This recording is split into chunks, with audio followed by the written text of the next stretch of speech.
ডান খেতে। ঈদের দিন প্রিয়জনের মুখে এমন কথা শুনতে কে না চায়। আর তো মাত্র একটা দিন। পাখির বাসার মতো দেখতে সেমাইয়ের এই রেসিপিটা ঈদের দিন সকালে তো আমার টেবিলে থাকতেই হবে। বানানো যে কত সহজ না দেখলে বুঝবেন না। এক প্যাকেট ভার্মিসেলি সেমাই নিয়ে তার মধ্যে দিয়ে দিচ্ছি পানি। আমার পাত্রটা ছোট হয়ে গিয়েছে, একটু চেঞ্জ করতে হবে।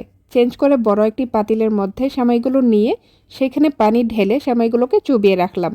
এখন কতক্ষণ চুবিয়ে রাখবো, এতে করে সেমাইগুলো নরম হয়ে আসবে। আর এদিকে অন্য একটি পাত্রে নিয়ে নিয়েছি হাফ কাপ চিনি, 1 কাপ পানি, সেই সাথে এলাচ আর দারুচিনি দিয়ে একটি শিরা রেডি করে নেব। শিরাটা খুব বেশি ঘন হবে না, একটা বলক এসে চিনিটা গলে গেলেই শিরাটা নামিয়ে ফেলবো। আর এদিকে পানিটা কিন্তু একেবারে শোষণ করে নিয়েছে, তারপরও যতটুকু পানি ছিল সেটা ছেঁকে ফেলে দিয়েছি। আর এখন লম্বা লম্বা সেমাইগুলোকে নিয়ে 2 হাতে এভাবে পেঁচিয়ে পেঁচিয়ে পাখির বাসাগুলোকে আমি বানিয়ে নিচ্ছি। ছোট্ট ছোট্ট দেখতে কিউট মিনি এই পাখির বাসাগুলো বানানো কিন্তু একেবারেই সহজ। আর সেমাইগুলো ভেজানোর সময় অবশ্যই খেয়াল রাখতে হবে যাতে সম্পূর্ণ সেমাইটা আস্ত থাকে, ভেঙে না যায়।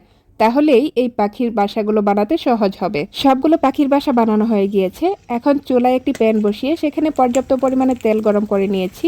তেলটা যখন হালকা গরম হয়ে এসেছে সেই পর্যায়ে একে একে আমি পাখির বাসাগুলোকে তেলে ছেড়ে দিচ্ছি।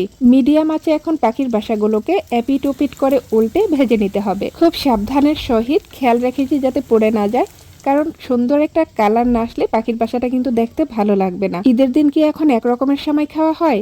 সেমাই রান্নায় এখন কত ধরনের পরিবর্তন এসেছে। আমি মনে করি এই রেসিপিটি আপনার ঈদের দিনের টেবিলকে নতুন একটি লোক দেবে। এদিকে আমার সবগুলো পাখির বাসা ভাজা হয়ে গিয়েছে। এখন এর মধ্যে আমি দিয়ে দিচ্ছি পেস্তা বাদাম কুচি এবং কাঠবাদাম। একটি সার্ভিং ডিশে সবগুলো পাখির বাসা নিয়ে নিয়েছি আর সেখানে দিয়ে দিচ্ছি বানিয়ে রাখা চিনির শিরা। আর এভাবে 20 মিনিট শিরায় চুবিয়ে রাখার পর রেজাল্ট দেখুন। ডান খেতে। ওয়াও, অসাধারণ। কি বুঝলেন? এমন প্রশংসা কে না চায়? আমার মনে হয় যারা নতুন রাঁধুনি তাদের জন্য এই রেসিপিটি হতে পারে সবচাইতে সহজ একটি রেসিপি। কম উপকরণ এবং কম সময়ে বানানো আজকের এই রেসিপিটি যদি আপনাদের ভালো লেগে থাকে তাহলে লাইক, কমেন্ট এবং শেয়ার দিয়ে আমাকে উৎসাহ দিবেন। আজকের মতো এখানেই বিদায় নিচ্ছি। আল্লাহ হাফেজ।